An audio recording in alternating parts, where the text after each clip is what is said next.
around. And he used to lead the Morris Science Temple. But yeah, on me, like he was just hearing him do that shit, even the breathe and the look, like all that, like that's some shit Yahshua used to do. And it's like what he talking about. We don't want to hear that right now, but what he's speaking on, like if you ever want to sit down and listen to some real shit, I promise you, like and break it down for real. He talking about some real truth and power, like no bull. I thought we were. I thought we were soul. I can't do the. That's like somebody knocking. He's just telling you all that all communication is hypnosis. Yeah, and you're not gonna do it over here, okay? I'm glad you. And I'm aware of that, Jefferson. I thought we were a soul and not a spirit. He's not with nobody. I thought we were a soul. Well, if he said that he is spirit, I'm a spirit. My spirit don't like that shit. Okay, it don't resonate with the. I wouldn't feel that. I wouldn't feel that either. I don't like it. I don't like nothing about it. In Hebrew, the word is ruach, and in Latin it is spiritus. Damn it. So let me ask you. Then what are the most powerful magic words? I thought he was gonna huff and puff and blow us down. Shit. And I mean, real talk too, man. Shout out to Conversations with Colorful. Ain't nothing new information, man. He ain't dropping nothing new. So he just learned something. He just want to share with everybody. You already on that type of time. Timber time. Timber time. Your emotions, you got your physical body. You just are. It's a flow state. The moment you attach yourself with it, you attach yourself with the effects of those things. You know, we get it. We don't need all that. I don't know what it's problem with it. So when Bruce Lee said be like water, he was saying flow, nigga, flow.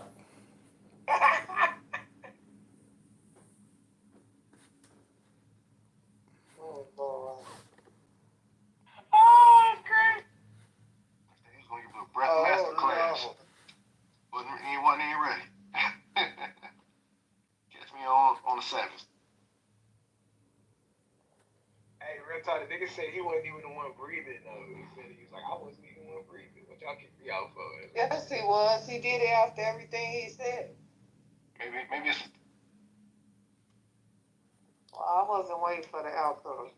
I ain't right. Yeah, listen. Stop when he left. That's all I know. Well, look at the word spirit. It's spear. What is a spear? It's a point. You know, what is your point? Wait, what did Losa get kicked out for? What was one breathing and the other one was talking? I don't know what was going on. Okay. We are spirits. We are spirits. It's the forcing. I don't like the forcing on. I'm not gonna turn the volume down after this. Imagine he stopped you all. Girl, no, I'll cut it. I'll cut it. Well, now I know. I welcome. And he had that morning breath too. He's like, He's gonna burst out in time. That nigga did say Grand Rising though. He said Grand. I said Grand Rising. This nigga get up.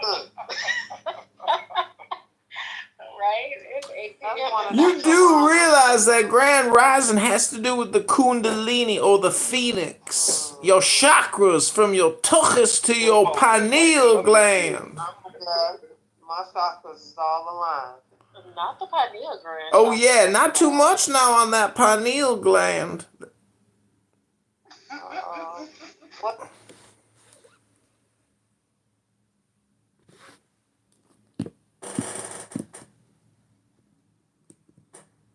oh man, oh y'all funny, man. Oh man. Oh, be nice, colorful, be nice, nice. colorful. Don't be dog. Nice. Don't do it. Don't do it. What's that, Tony Tone? So fresh. Well, it was so relaxing.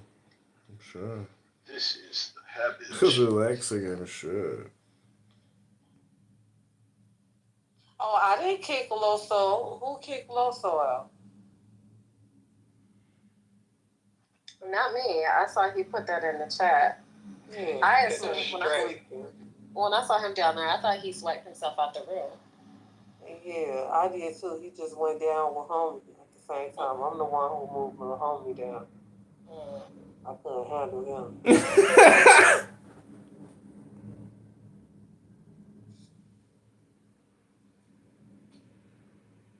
What's up, Poe? So Jay, what's up, Jay? So tell us more Your about little your toxic homie. relationship. Nah, cause I had too many of them, man. Like, Well, I would like to hear. Okay, how is it going now? it's going good. Like right now, like I got a bachelor's pad. Like it's me taking care of business. You know what I'm saying? But What a bachelor pad look like? I mean, what that look like for you? Meaning I'm the one paying the rent. I'm the one taking care of me. I'm the one handling my business. You be having women come over there? Nah, like I ain't finna be like laying down with a hoe. Like I told you when I pass a certain age, I'm like, man, I'm over all that sleeping around, crazy stuff. Okay, you moved from that. You in a different. Okay. Yeah, and I don't even like wrapping it up, so I couldn't even do it no. I like it raw.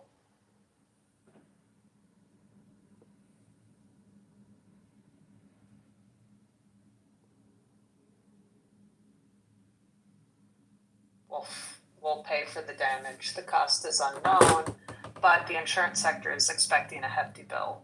Industry figures said it was too early to give a reliable estimate, but blah, blah, blah, blah, blah, blah. Insurance will compensate significant losses, including damage to the bridge, disruption to the port, and loss of life. The focus would be protection You and should cut indemnity her insurance hair. covering the ship, required liability insurance intended to pay out for crashes, oil spills, and other disasters. The cover, and there are 12 mutual insurers who all own a portion of the risk, each one of which takes the first 10 million.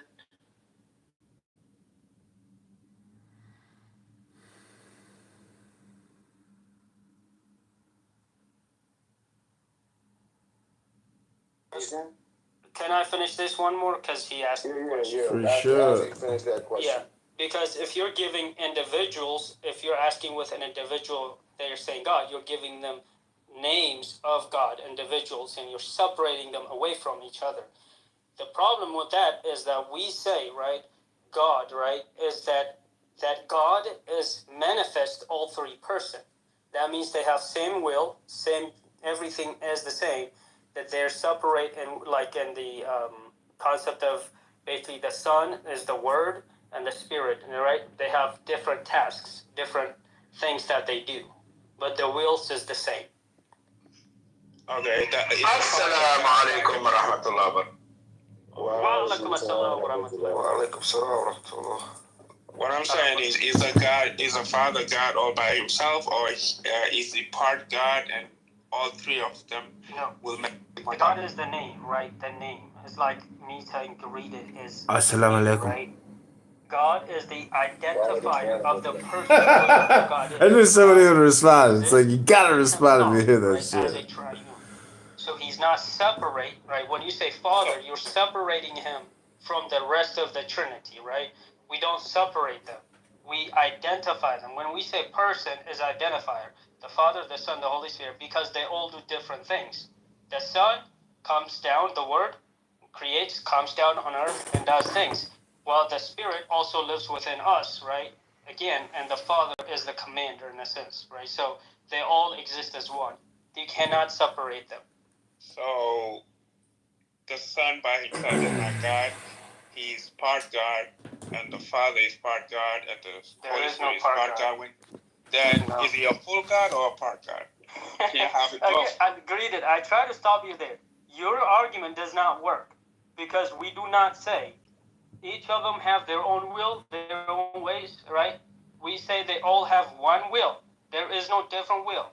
There is different will. Read Matthew 26:39. Now we're going somewhere. Listen, I'm telling you right now, before we go to Matthew, whatever, right? I'm telling you right now, the reason that doesn't work with us is because we don't believe that the Father and the Son. Look at my PTI. These niggas just heard me in real time. Does anybody else want to describe what just happened? That's my PTI. I just cussed out some fucking clown on the fucking boardwalk. Literally a fucking clown. And I'm like, dude, get the fuck out of my face. You're the fucking asshole. That's out here in a fucking little filthy ass, smelly ass fucking jumpsuit and a fucking Party City wig, terrifying children every fucking day, bitch. A fucking balloon donation? What a fucking slut. Anyways, but I said this something. Because I was like, these niggas are not gonna believe me. They're not gonna believe me that I'm really cussing out a clown on the fucking boardwalk. I can't wait. I've been missing the shit. I'm here for it today. She the clown. And I'm still waiting on the skater board. The clown show. It's fucking delinquent fucking Compton Watts whores to come beat me up. Because I can't fucking wait for it. Huh? You talking about the same dude from a couple of weeks ago? You stole his bitch? Oh, no, that's pretty much every day. I've gotten in 7 fist fights in like the past 4 weeks. But no, some fucking little like scrawny like 5'6" dude wanted to like fuck the shit out of me. I mean, I would want to fuck the shit out of me too, right? But like I was like, dude, I told him that in front of the whole skate park that you emulate a fucking 17-year-old, and he grabbed the skateboard and fucking skirted off and was like, I'm getting my homegirls to come beat you up.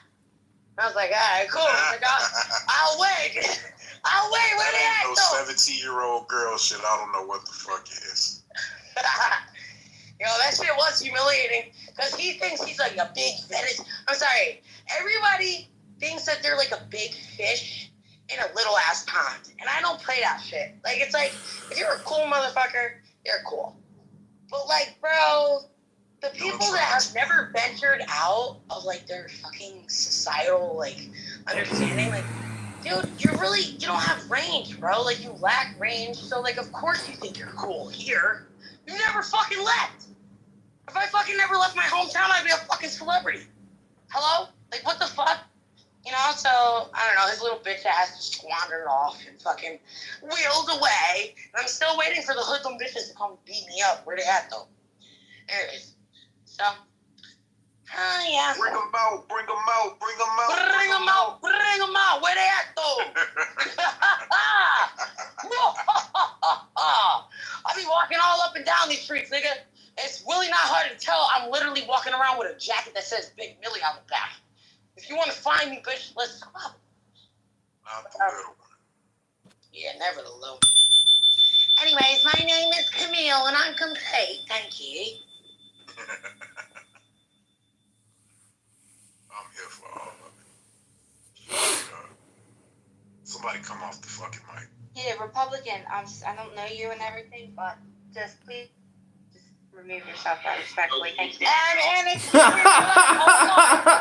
I don't know who Republican is, but I'm gonna tell you right fucking now, none of you motherfuckers remove nobody off my team. Millie, he's the guy that. No, I meant he followed my page, my profile. It's audio. Hello? Yourself with that. You didn't even talk to me, so we don't even know each other. Who is it? Who is it, Florida? It was Republican. It's Edmund? Yeah. Shut up, Star. Hold on. Is it Edmund? Hello? Okay. Are you Edmund, love? Hello, yes. This is Edmund Dakin, a.k.a. suck my Republican. fucking asshole from the back of the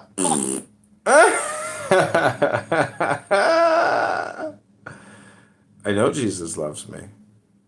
And I love Jesus. Lauren Vollmer, what a lovely lady.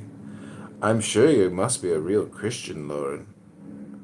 I'm sure you know all about coming to Jesus. So what happens is that when you tell when you're telling companies like I'm talking about like oil producing companies that you're planning to put them out of business in about 10 years from now, right? Guess what they're not going to do? They're not going to invest in the future. They're not going to invest. They're not going to invest in something that is going to be shut down in the next 5 years or 10 years, right? You can understand why we have the pricing that we have right now.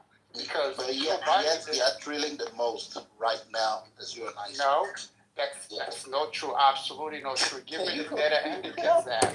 Can you look it up? The data is everywhere. No, you look it up. Well, why would I do homework for you? You try to convince me. Ben is right, Mo. Ben is right. Ben is right that in 2023 the United States produced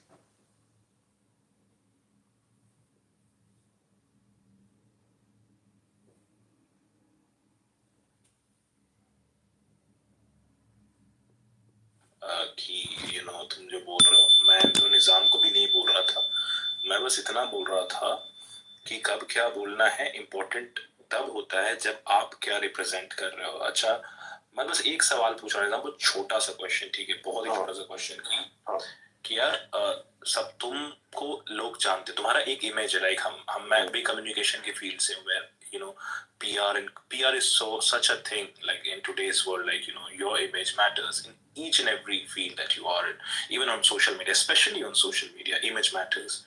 So what you're representing, your image on Clubhouse, they have several different images, by the way, but the one image that you have on Clubhouse is that you are a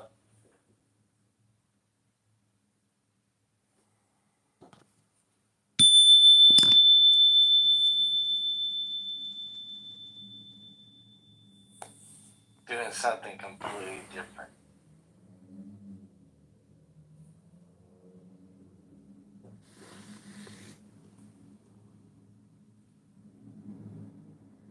What's going on, gentlemen?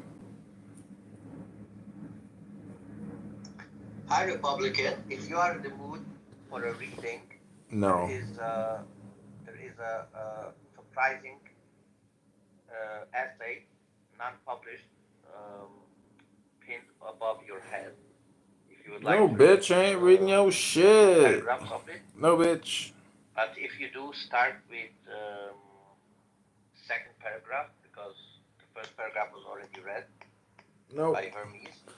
Nope. Well, let me, I mean, honestly, I don't want to do your reading. I mean, I'll be honest with you. I'm tired. I want to go to the gym. Just spank the monkey. I spanked that monkey earlier.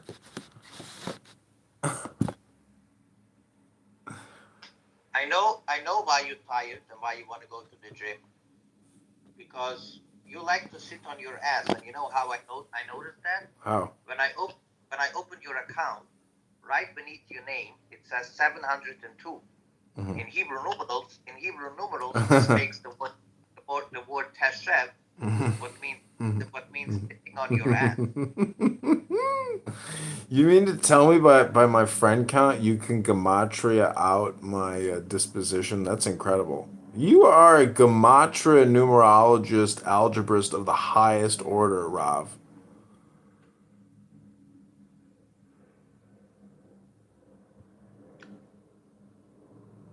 You are truly the Rebbe Elimelech of Lizansk. Oh, it's gonna be now his 237th Memorial Day of Death. It's gonna be this Saturday. Maybe the 21 of Adar. the self level, if you don't have a pleasant grave in Poland.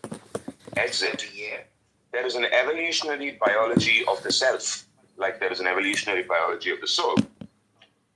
So if you don't have a pleasant exit, maybe you don't want to do this again. But what is the difference between the self and the soul?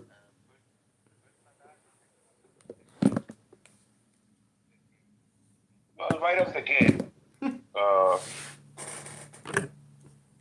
the self recognizes people trying to mock them right off the gate. I knew he was gonna go there. I knew he was gonna go there.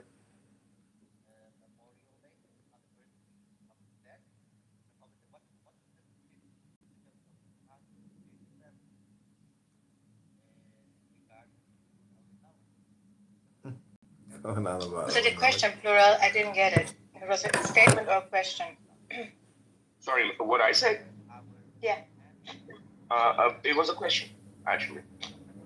Can you please ask it again? Because I think I didn't get it. Sure. So this is how the first background is the body has evolutionary biology. So does the self. So the question is, why does nature care about making death pleasant from an evolutionary biology perspective? Then the answer could be that maybe because from a self perspective, if the exit is not pleasant, then you don't want to do this again. Does that make sense to you? No, that sounds like you are failing to understand the overall basic understanding of reincarnation. Stop the mockery. I'm just talking about reincarnation. Why are you talking about mockery? Listen, every room you get into, you try to mock people's actions. Stop it. I am talking about the power of the self, the power of the soul, and a reincarnation. If you cannot talk about these things, then stop talking to me. Which? You want to handle this? Or do you want I believe that it's something that you have faith in you, that you know how to handle it. Yeah, I just want to do the right thing. I just don't want to do something that's not in good taste. So if he wants to be a part of it, he's more than welcome. But please, Jackson, I have nothing against you. Please be nice.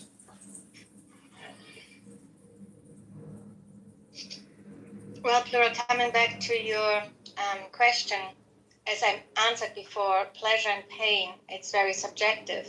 Some people find pleasure in pain, and they have a different relationship with it. So I don't think that nature cares if it's pain or pleasure, how we come to life or how we exit the life. It's just simply how we are experiencing it. So I don't see any punishment there or reward by giving us pain or pleasure. Is how we build a relationship with pain and pleasure. And I think in the Western world, we are much more taught that pleasure is the way and pain we should avoid, while in other cultures they say make pain your friend. Pain is your friend because it shows you where you actually have your limitations and how you can break through it. So use pain as an indicator, as a teacher, to become more resilient and more present. So it's always about the culture, how we perceive pain and how we deal with it, or with pleasure as well.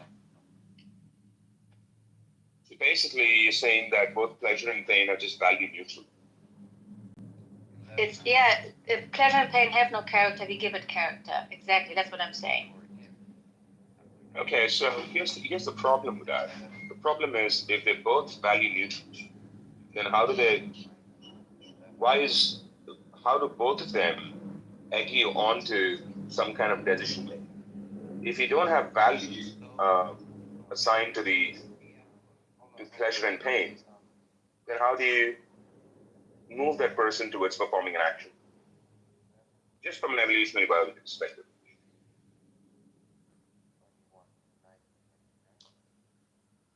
Well, maybe it's where curiosity is born, so we can be here right now and explore each other's journeys and experience and conditions, and see where we all come from and where are the connections and where are the disconnections, the flickering.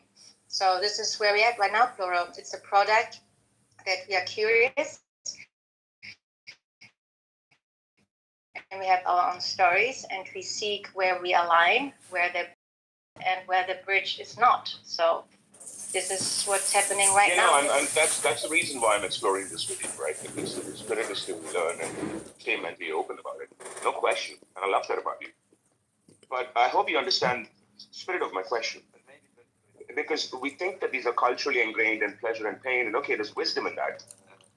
But then there's the other line of persuasion saying, okay, if it really is value neutral, how do you explain action that ensues pleasure and pain? Because the whole idea seems to be to get us to act. When we feel pleasure, then we repeat it. When we feel pain, we try to avoid it, which means there is a value there, and it's not arbitrary.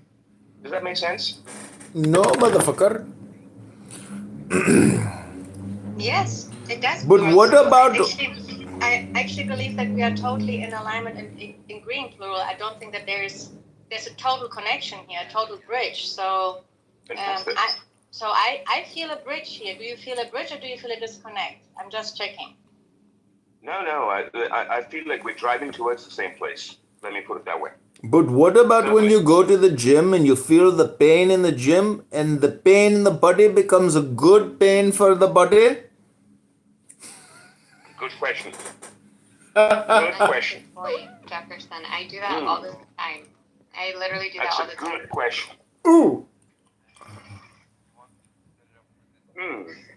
Well, that's a tough question. Let me think about that.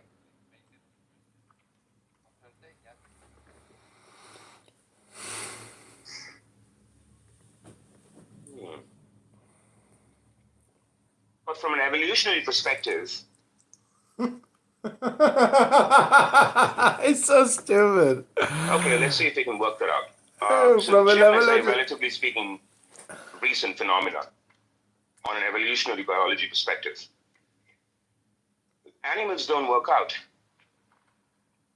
but they still feel pain if they overrun. If they're building their muscles, how do lions build their muscles? They just run. Well, some of them are just born muscular, but clearly they tend to grow muscles. So how does that interact with what you're saying, Jefferson?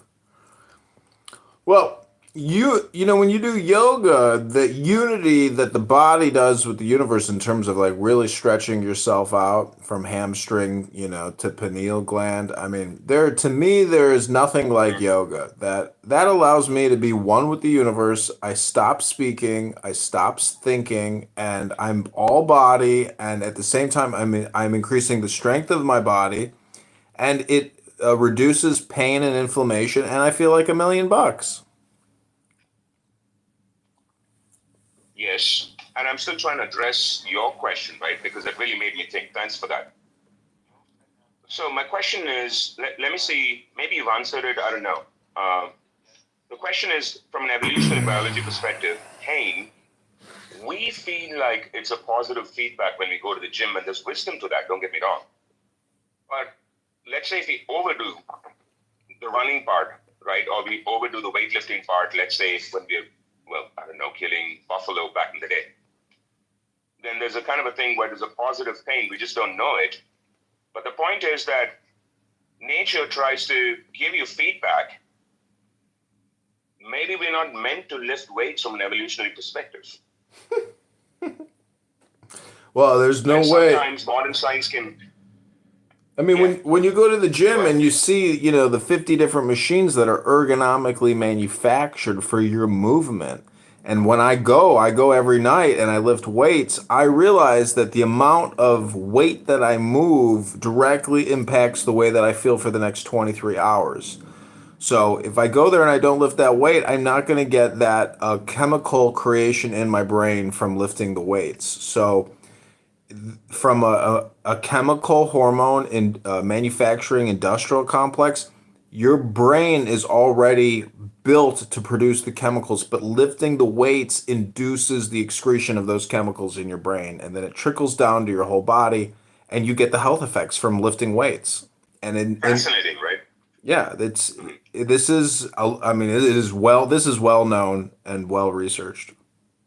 Oh, 100%. I'm just looking at the perspective there. So let me push back on that. So let's say that pain is only valuable because it makes you more attractive for a mate. So we could still use the principles of evolutionary biology and say, yes, that pain is there, but that's because it makes you attractive to a mate. It's not just muscles. That incentive is not there. It's the state of mind. It gives you peace mind because your brain is now producing the chemicals to make you a highly functioning individual instead of an asshole. You become a more loving person with the chemicals. It's oxytocin. I agree. We're on the same page here. But again, you do live after, so there are benefits to it. So I can understand why Mother Nature would care about that. But at the point of death, Jefferson, why would Mother Nature care about it? This is a personal optimization question. You are an equation. Going to the gym, in my opinion, affects my equation, and I like doing it because I like the end results of the equal sign, which is the output. When I leave the gym and I wake up the next morning, I feel strong and invigorated, fully resurrected in strength, as opposed to feeling like a lukewarm, moist rag. Agreed. Agreed. But then if you're gonna use evolutionary biology as the lens, and I think there's utility to that, no question, don't get me wrong. But then can you understand where I'm coming from on this? Because it actually makes sense that you feel great because it's valuable to society. And Mother Nature happens to care about that, or the ones that survive usually. The other way you can flip that on its head easily as well, to be fair. And you could say the ones that actually care about society, turns out they manage to perpetuate the genes. Regardless, there's utility to feeling good. But there's no utility for feeling good when you die, because you don't get to perpetuate your genes after. Don't you release DMT in your brain when you die? Yes, apparently, it turns out that we do. That's right. It's actually not true. I died before. Last time I died, like how they said it is. Yeah, and I use DMT as a pronoun, FYI, so please, if you address me anyone, please use my preferred pronoun of DMT. Thank you very little. Okay, Jefferson. First of all, Jefferson, I appreciate that you are using your real voice. It's much more pleasant for my being to have you unfiltered and just simply in your essence. I appreciate that. Hey, Chiva, darling. Hey, Monica. Hey, Gur. Hey, Abu Ted. Welcome, Tomio, Sarah, Kitty, Cher, RK, Absolute, Mr. Pello, and Toby. Thank you for being here. This room was actually an ocean room, and it turned out into a beautiful DMT, death, pain, pleasure, elaboration, and discovery, and excursion, and adventure. So enjoy. Monica, darling, you are unmiked, just to let you know. Sorry. Love you, sweetie. So I don't know. Shut up, bitch! Nice, man. Oh, I'm sure you can. Plural is very much. His question is, why does nature care to have our death being pleasant? While I said the DMT, the tripping is not always that we are pleasant. Death can also be, not everybody dies having a high and a nice trip. There's a different ways of dying. I'm just saying that DMT, mostly which go for the people and say that had DMT and they say there was a light tunnel and they felt warm and fuzzy and was amazing and they now know what the afterlife is. Well, science says, well, you've been tripping on DMT, so it can be a good trip or a bad trip or no trip if you remember it. So, Chiva, we are all ears about your near-death experience. I had 3, and all 3 were really exquisite. And every time I came back, I was like, fuck that. I want to go back where I was. And now I learned I was just simply having a good trip with the DMT. But doesn't mean that everybody has a good trip or a bad trip or a no trip. So we are all ears, Chiva, about your near-death experience. Tell us more.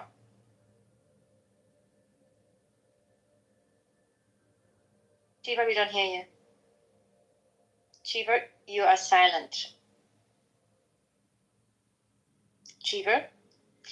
Oh, he's listening to his voice message. Okay. I learned on this app, when people are unmiked and they don't respond, it's usually that they're listening to one of those voice messages. So I guess he's listening to a voice message. So he can't respond. Well, plural. I don't know. I don't think that, again, that nature cares if we exit with pleasure or with pain, or if we birth with pain or pleasure. It's just how we, again, pain and pleasure have no character. We give it character and what we project into it.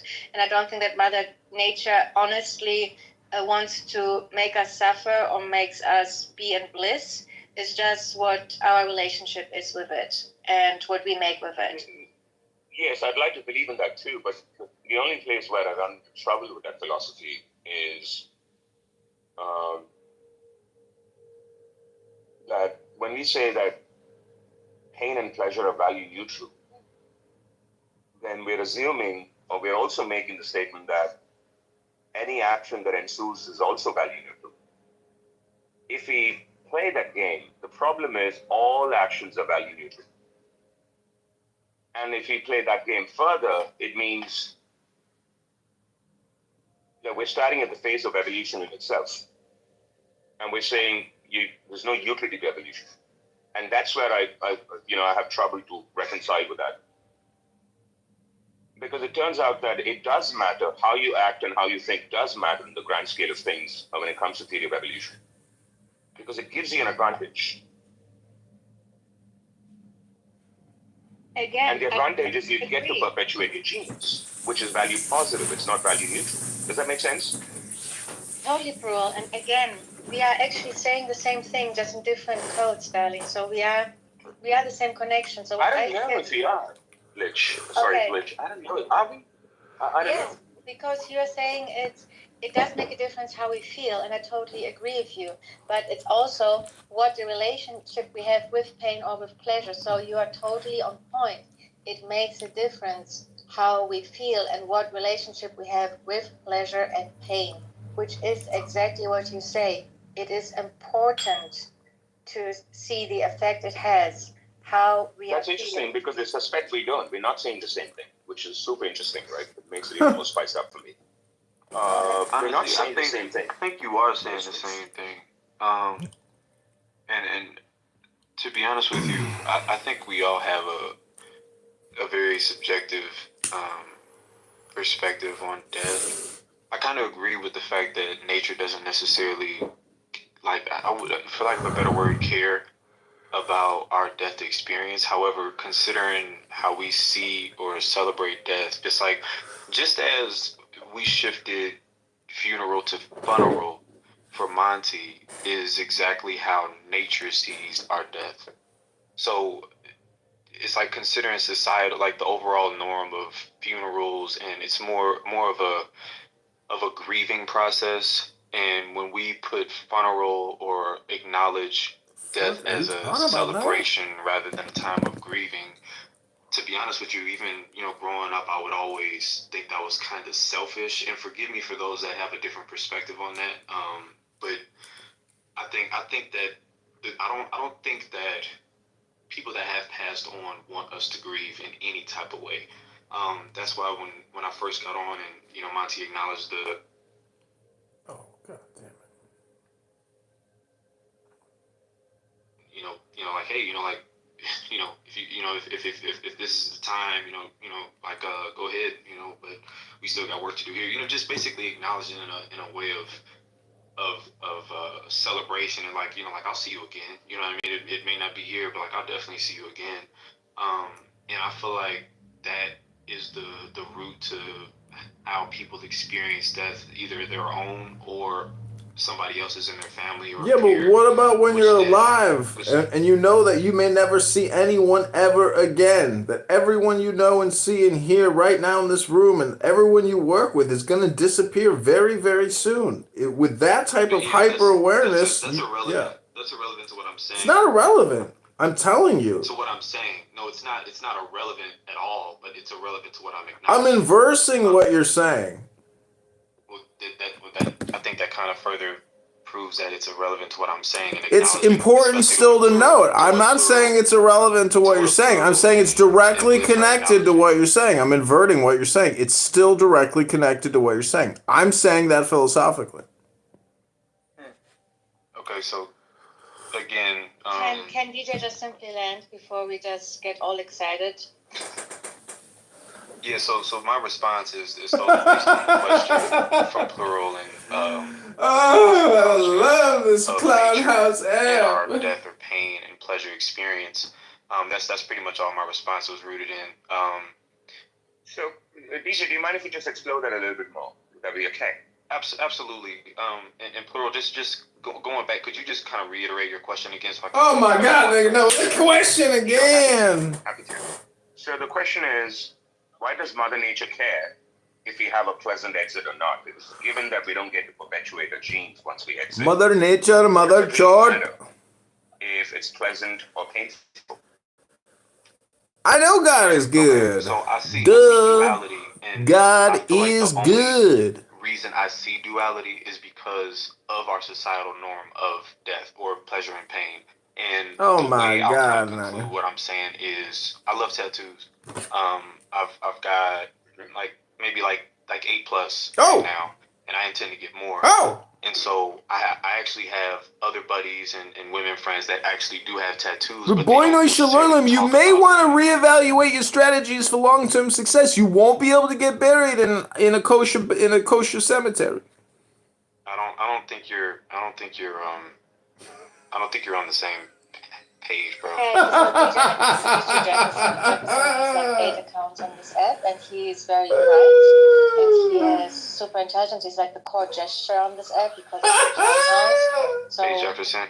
So just know that he gets you hooked with being sincere and having moments ago, and then he just distracts himself and asks to see how stable and we are. So we have our personal core gesture here in our space. Enjoy.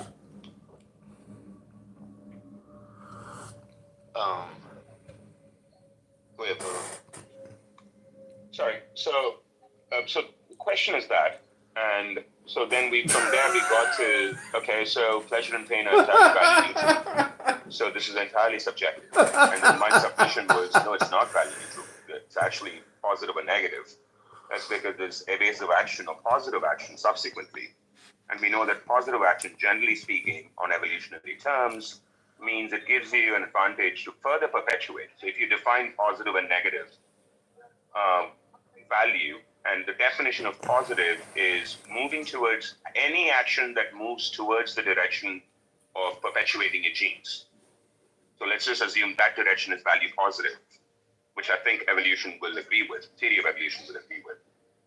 And then by the same token, any action towards the opposite side, which is not getting to perpetuate your genes. I agree, Miguel. I can't stand listening to Pearl. Then we get He to sounds the smart, but is reasonable. he's just stating obvious Pleasure and things. pain are no longer value neutral, but they're actually value positive or negative. They actually mean something. He repeats himself From a moral a lot. perspective, from a sociological perspective, but also from a genetic. Babe.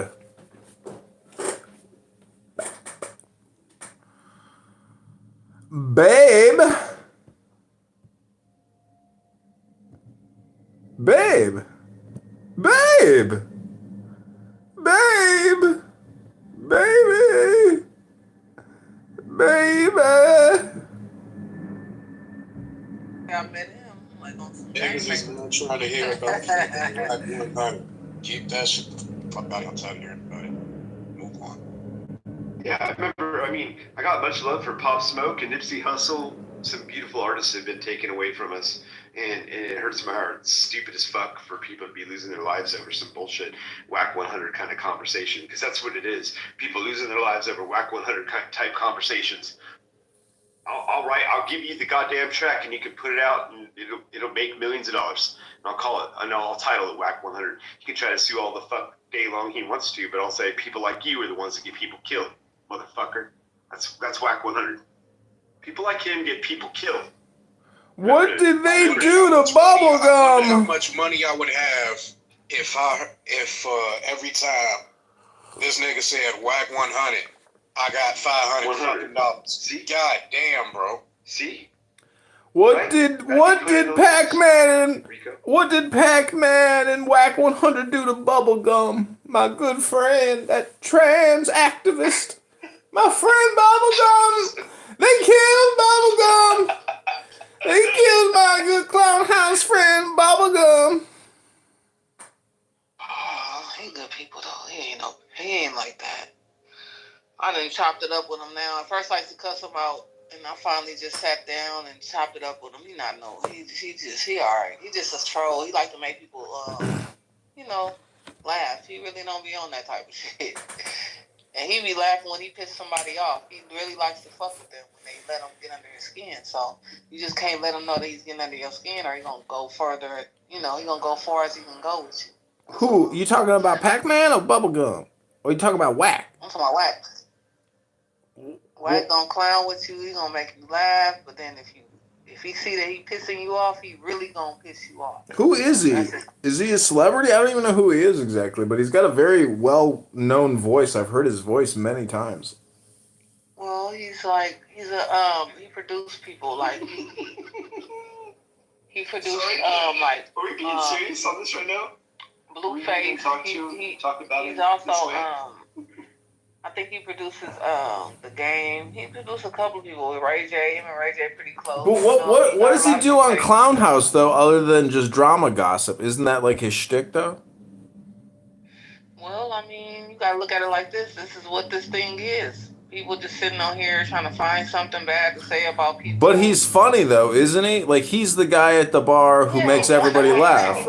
He like to make people laugh, but then if you know he's pissing you off, he's really gonna piss you off to make everybody else laugh at you. No, Wack's boring. He has probably the largest number of people that come into a room. If he I ever would never starts say one. he's boring. He's really entertaining, and Well, that's he is why boring. people fuck with him. Really. How often do you go in there and know exactly what he's talking about? Honestly.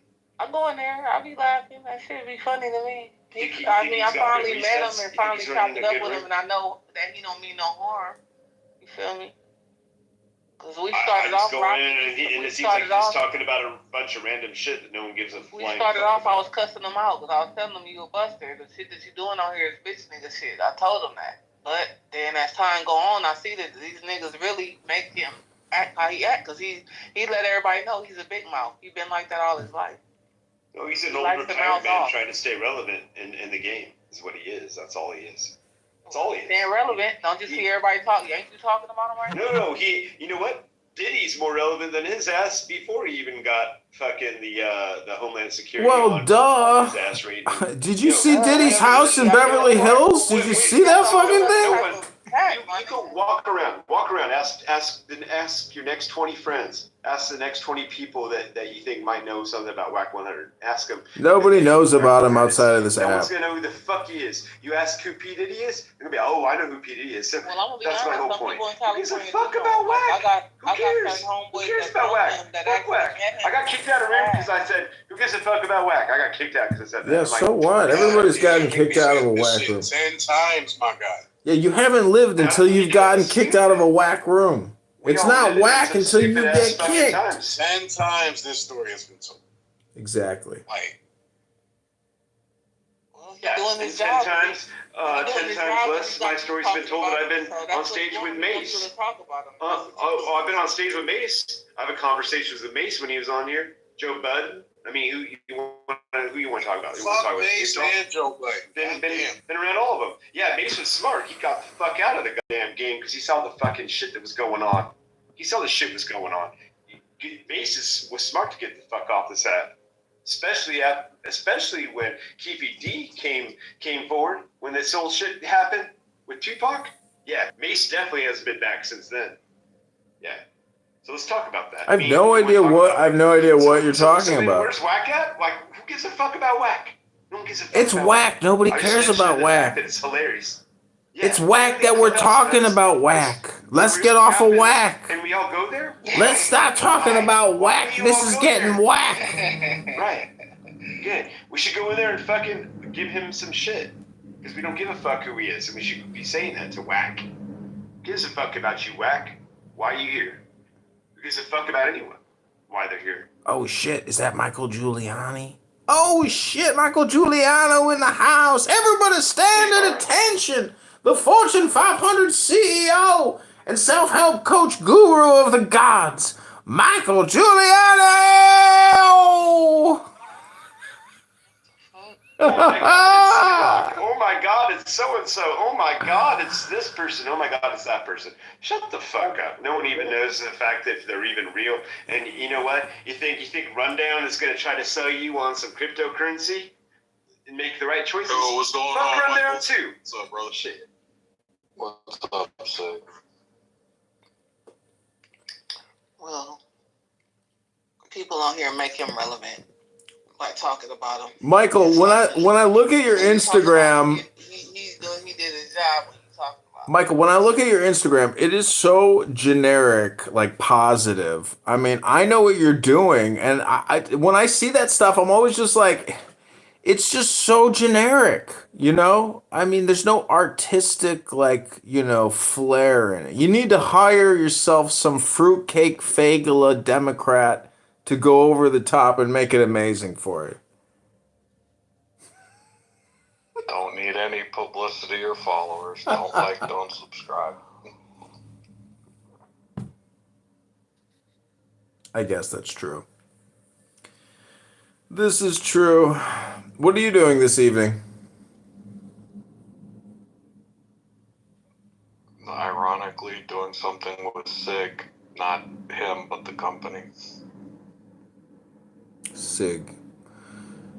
Yeah, I don't own any firearms, but I don't know. I like Ruger. I used to own Ruger stock. Man, that stock has done very well over the past few years, and has always had a nice dividend. Did you win, or did they not vote yet?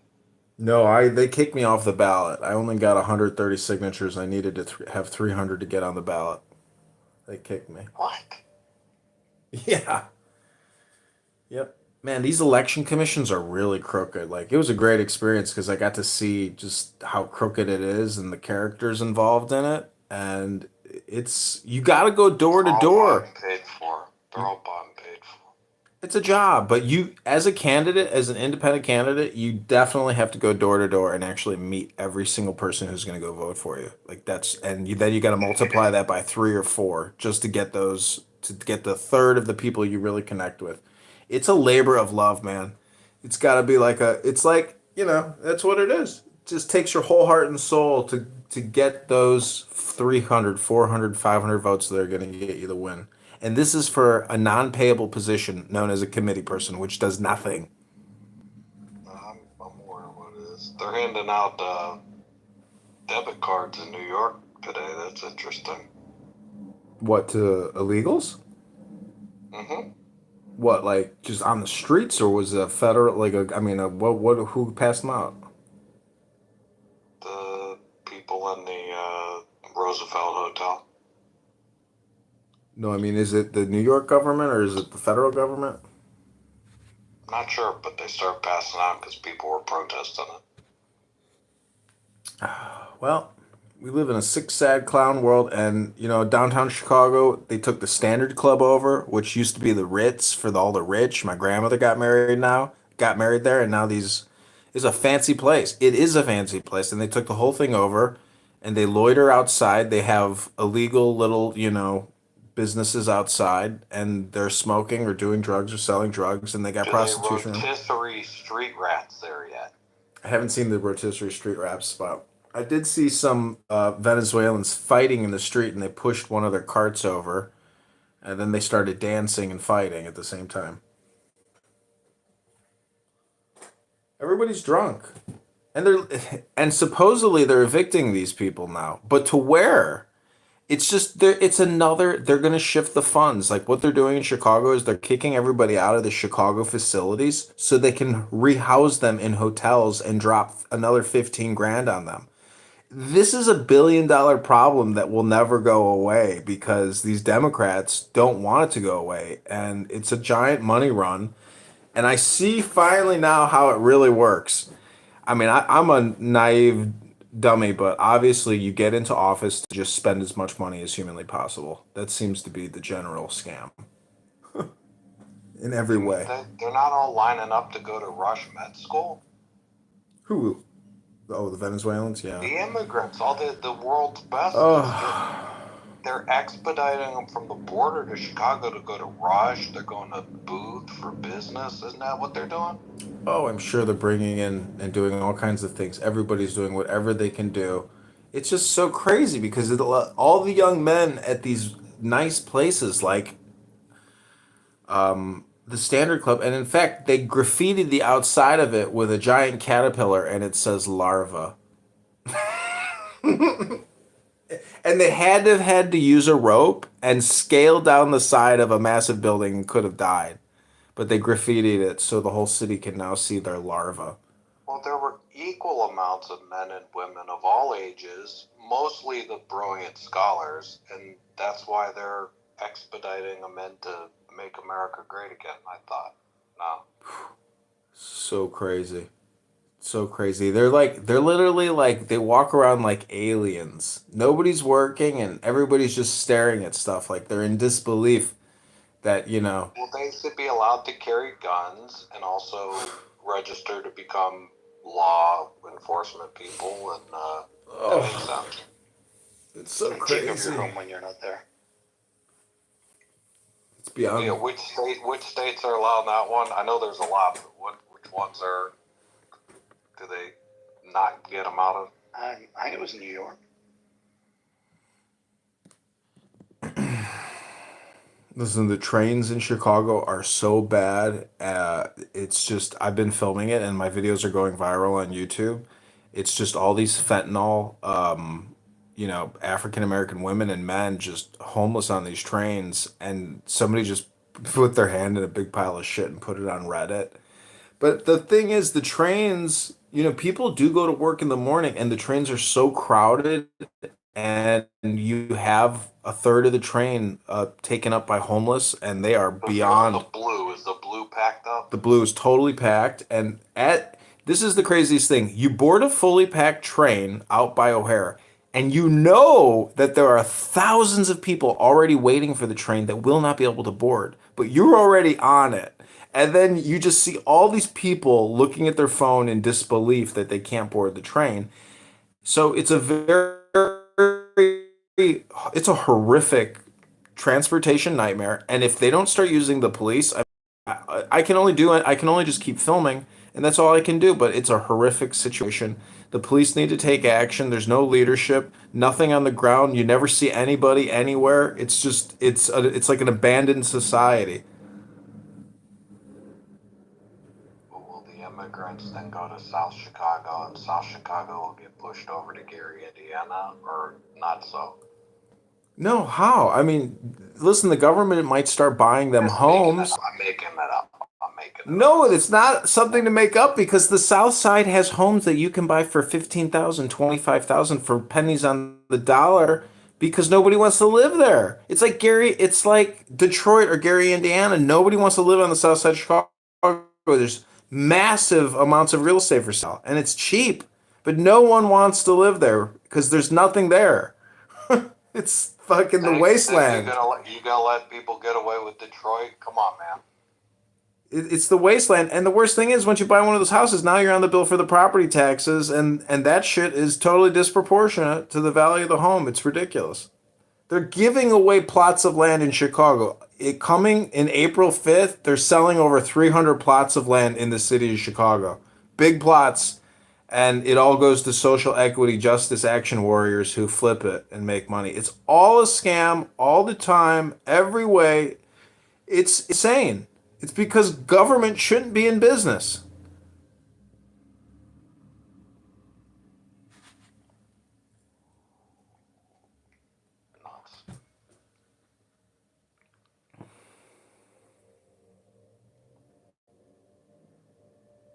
My friend lost. He ran for committee person too. He got 150 votes, and the other guy got a 420 something, and he won. And he called him a fake Democrat, and he sent out a mailer.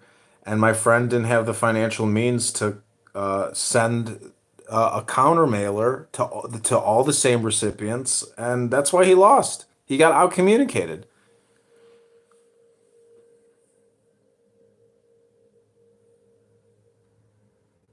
How about the boat in Baltimore? I've heard a lot of different theories, but to me, it always seems like it's incompetence. And in 2016, there's a video of the same ship running into a dock in, I think, the Netherlands. So, it just seemed like the crew is completely fucking incompetent.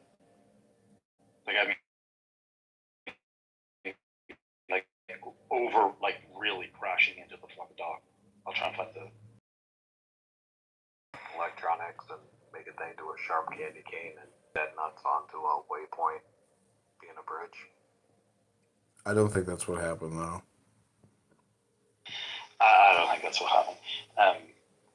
Sure, anything's possible, but in all likelihood, not really. They're more likely to be able to, you're more likely to be able to bring its systems down, because if you actually look at the video, it shuts down and then the lights come back on, and it does it at least twice. So it looks like they're going through some kind of maintenance failure or a technical failure.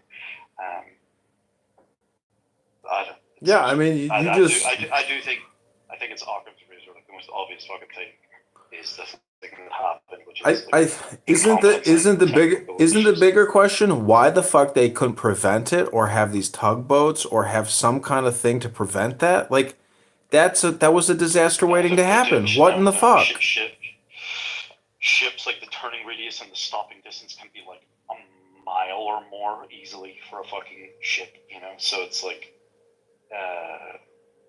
you can't just fucking stop these things. Yeah. It's like it's a big sloppy fucking boat. I mean, that's these boats they crash. They cause all. I have a piece of shit boat. They cause all kinds of problems. Boats are problems. But how the fuck can you let that happen? I mean, all those people died on the bridge. Did you see the cars that like got by right before the impact? It's like, could you imagine being that person? I read that there was no cars. What? Apparently, but there was 8 workers. And 6 of them died. I don't know what the fuck I read, but what about that Evel Knievel ramp that they're building for the red cows somewhere in the world? What's going to happen with that?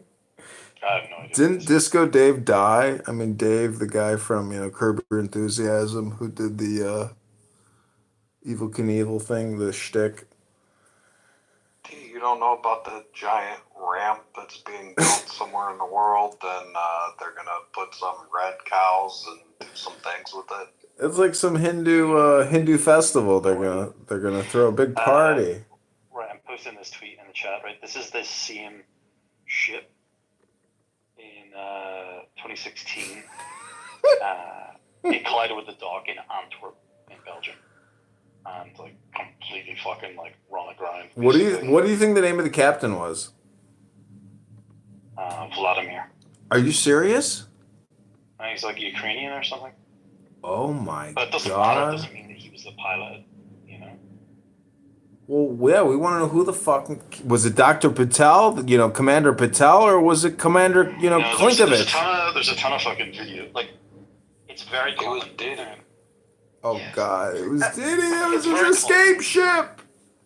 Usually there's like. That was his drug cargo. They were busting him. Maybe 3rd engineering officer, right? So that and the rest of the crew will just be all fucking immigrants, right?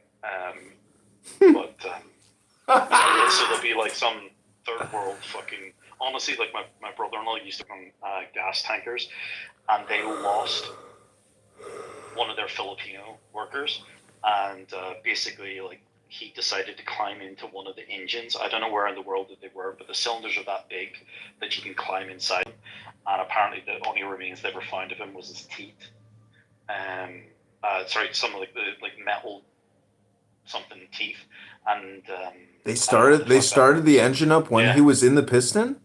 Yeah, I think it's something like he believed that it was like he got in there because it was like cold and therefore the engine still was warm. It mistakenly started, but that's just like. Well, I mean, you've heard of like people that fall into like crayon vats at like the Crayola factory. I mean, that's there's accidents that happen and fucking everything, right? Like there's farmers that fall into green silos and fucking all sorts of stuff. Yeah, I mean, you can fall in a well. Could you imagine falling in a well and dying in a well? Oh, it's gonna be miserable. Imagine one of your colleagues turning the. Well, there you go. It could be murder, bro. I don't know. Anyway, but they have a complete like my brother-in-law gave 0 fucks about these Filipinos. So like they're just treated as robots, and they're just completely disposed of. They're big time into transportation in the oceans, right? Who? The Filipinos. I don't know, but it's just like the general staff or whatever, not the engineering officers and the. It's a big business. I mean, I could, it's a big business, man. I mean, it's amazing. That Maersk is like the biggest, I think. I have no idea. There's just I wanted to work for Maersk. I only know through my brother-in-law. I used to go. I know Charleston, South Carolina. It's a big shipping. Like some ships are completely dry, right? Like no alcohol. Some aren't.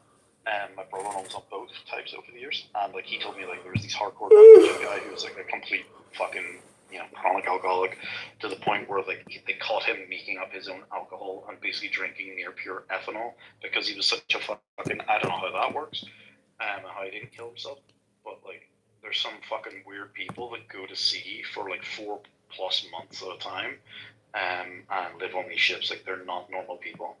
And yeah, maybe Vladimir's fucking drunk. I don't know what his real name is, but I'm pretty sure a lot of people are screaming he's Ukrainian, and therefore it's some consent. I think it's just incompetence. That's what I think. I mean, but everybody's going to associate all kinds of conspiracy theories with any kind of major accident. And when you see Pete Buttigieg with his little white boyfriend, you know, holding hands and kissing, and you're just like, ugh. You're like, there is. Well, this is how you tell the real retards from only partial retards, right? The ones that see a conspiracy in everything, right? Like so, and that's not to say conspiracies aren't real and that they don't happen. They absolutely do happen, and they are real. No, but I get it. I get it. Not every single fucking thing. This is just one of those things where you're like, okay, yeah, it's a giant fucking boat. Like, they lost control, it shut down, and, you know, this is what happens. But it doesn't matter. Everybody's going to want to say whatever. I mean, you heard what's his face, how he said you don't think it's possible to hack a ship and fucking, you know, cause that major problem. Like, yes, but obviously no. Most likely it's system error and you know, human error. But that's nobody wants to fuck up like that, you know, unless. But again, I mean, goddamn, look at that Moscow shooting. You know, like, how do you know that it's not fucking special cell or something engaging in espionage, you know? Because they're absolute dumb fucks. Like there are signs. Like I don't know. Who, you're saying the Russians are dumb? You're saying the Russians are dumb fucks? No. I don't know what it is that you actually do, right? But like when you recognize a player in your own realm, it's very obvious. You're like, you can see. It's usually referred to as like tradecraft, right? What these people that are not very well trained at all, like you do not. There's no. How do I fucking say this? They were trying to exfiltrate, right? They were trying to leave by the exact same path that they entered, right? Russia back into Ukraine. Yeah, like that's pretty. That's simpleton 101. Like, but that's human nature, though.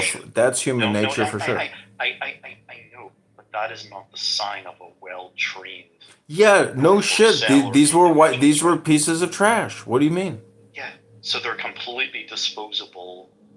Like so. Anyway, but the question is then who paid them? Right? That becomes this. That always becomes the great mystery in all of these things. Sure. Who benefits?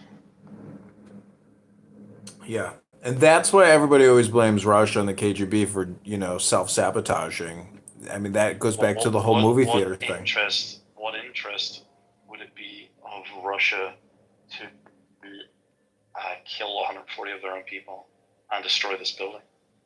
I don't believe that they did it. I believe that it was an external infiltration and, you know, payoff. I don't think that Putin or KGB did it. Okay, sorry, I misheard you then.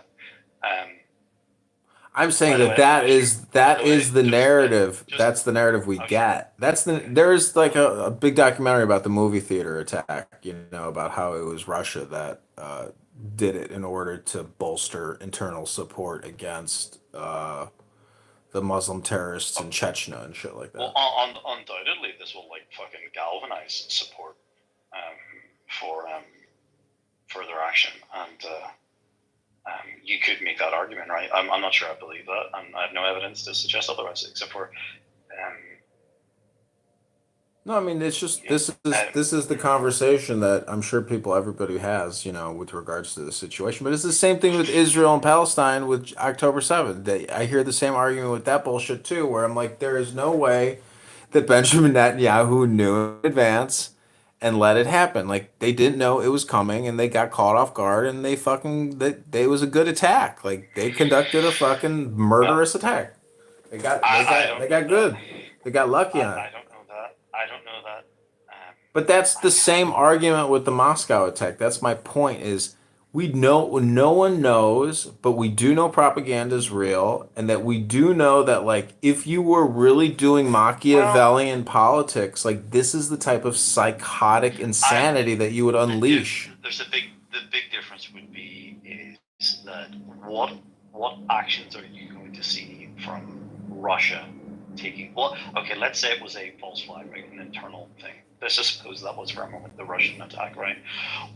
What are they now using that as a club to go and drive, some kind of... They did. They pulverized them apparently in the West or something, like not too long after that Moscow attack.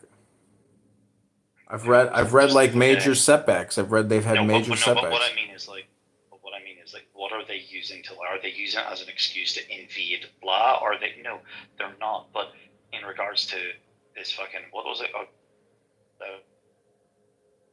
Whatever the fucking date this now was, right? They used this as an absolute catalyst to provoke a massive change. So if there was one, I'm not saying there is, I don't have any evidence of it. If there was one that was going to use an event for their own means, it's going to be the one that used it to provoke a massive change of pace or foot or direction. So they went from not covert, but like a relatively cold period to a completely hot war, right? So what's changed? That's true. What will change for Russia? I don't think anything's going to change except for it's just going to bolster support, which was already there, right? And even if it's not the support may not have the support. The support was probably eroding. It's accepted that it's there because he just won the fucking election, so it's like whatever, right? So what the fuck would he need to bolster support immediately after an election for? It doesn't make sense. So I don't believe that this was a false flag. It doesn't like tingle my spidey senses at all. Anyway, regardless of all that, I would actually just like to say it's nice to speak to someone who's actually being a fucking reasonable individual, not a crazy personas. So whatever that means. Yeah, but I like to hear all sides of the position because sometimes you do hear little gems in the and a lot of this is just political where you're always like I'm always shocked to hear political analysis with specific names and then you're always like shocked to hear there are political people on here who are really sharp and anyways, I don't know shit. I'm just a guy in my underpants, who has a general consensus, but also I have a biased opinion, and I know that I know nothing. But I just know accidents happen. The ship thing's like an accident, but did you see these people that did the attack and then this is the funniest thing is people are criticizing the torture of them, and it's like. Are you not aware that these people just murdered all these people? I have very mixed feelings in regards to this, which is I'm not going to shed a fucking tear for these people because it's egregiously it's almost undeniably true, especially in this modern age of our the fact one of them I think one of these people actually took videos, maybe not one of those people that survived or whatever, but one of the fucking terrorists took video was my understanding of it, right? So they identified themselves essentially, right? Now, would I want to be setting a precedent that my government, for example, can cut off the fucking ears of suspected, alleged, by the way, remember, presumption of innocence, that before you arrive in the fucking courtroom, they're gonna cut off your ear and fucking feed it to you, or connect your fucking balls to fucking eating batteries. Dude, don't get me wrong. Part of me, I grew up in a country of the tail end of a 30-year conflict, right? 3,000 fucking people lost their lives. There's still bombs planted. There was one under a police officer's car in 2019. It still kind of fucking goes on to a degree. And there's a little bit of me, it's kind of clear who are the fucking terrorists. And it's usually the people using children as human shields, by the way. But hey, who am I to say? I would, because obviously George Floyd didn't, actually fucking, die of suffocation.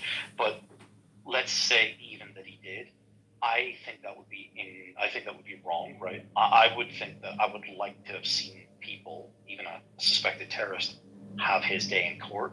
Now, whether he gets the shit knocked out of him in the back of the paddy wagon, I will not necessarily shed a tear, but at least he should arrive in court alive, right? Or can you just think of it from the perspective of the prisoner, though? sitting in that glass box, looking at all the police and the judges and the lawyers, and you're thinking to yourself, God damn, what have I gotten myself into? And your face is aching and it's just full of blood and pus, and you're thinking, what have I done? Because they're still rational human beings. They're still rational in the sense that they know that they've committed. Oh, it's like they fucked up and they realized that they've not found out, right? Like, I wouldn't want to be in their fucking positions. It's like a dead man's shoes, right? Like, you know, that this is not the country to fuck around in. But So don't they have to essentially be Islamic militants? Isn't that straight up a jihadist attack? I'm not shedding a tear for them, right?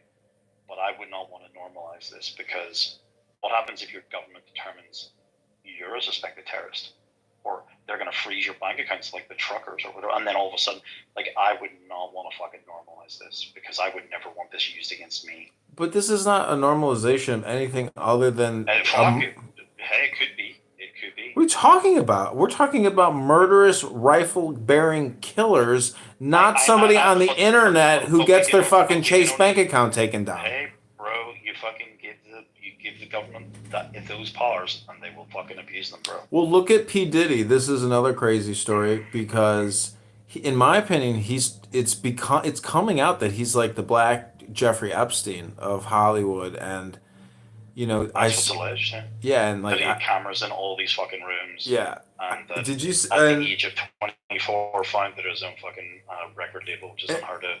But actually, it was on the back of a gentleman called Clive Davis, who may or may not be a certain denomination, and that he may have. Well, Anyways, we'll not get. they're saying that he was filming Justin Bieber having sex when he was only 15. With who? People that he was, procuring. Women that he was procuring. Because I saw a video today of him. I seen a video of him, and they're talking about that Usher. He mentions Usher, and I've seen the video interview with Howard Stern about Usher when they were discussing this. And Usher, P. Diddy actually became Usher's guardian at that time. Yeah, what the fuck? Legal custodian. Exactly, that's some fucked up shit. The fuck is that? That is some gangster criminal weird shit. There's some. What would be the requirement for that? Like, and what type of deal with the devil did the mother or father, or it's probably a single mother, right? What the fuck did she get, or whatever? I don't know. But I don't understand all that. That's very strange shit. When you see some of the players involved, by the way, like P. Diddy's head of security, and what's alleged about him basically being able to make anything go away with law enforcement, because it basically looks like they have connections which are above law enforcement.